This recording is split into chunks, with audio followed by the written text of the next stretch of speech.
আজকে আমার ঘরে একেবারেই সাদামাটা ইফতার। আসলে হাতে সময়টা এত কম ছিল যে ইফতার তৈরির দিকে একেবারেই মনোযোগী হতে পারিনি। তাই বলে যে খেতে মজা হবে না তা তো হয়ই না। এখানে আজকে করেছি একেবারেই সাদা পোলাও, খুব ঝটপট হয়ে গেছে। আর ফ্রিজে কিছু ফ্রোজেন কাবাব ছিল, সেটা ভেজে নিয়েছি।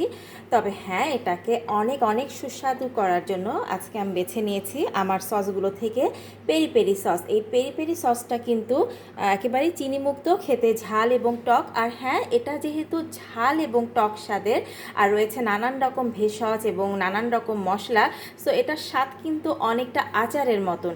আপনারাও কিন্তু এর স্বাদটা পেতে পারেন এরকম বিভিন্ন খাবারকে অতুলনীয় করার জন্য। তো ঝটপট অর্ডারটি করে ফেলুন, আপনার হাতে কিন্তু পৌঁছে যাবে চিনি মুক্ত টক এবং ঝাল স্বাদের এই পেরি পেরি সস।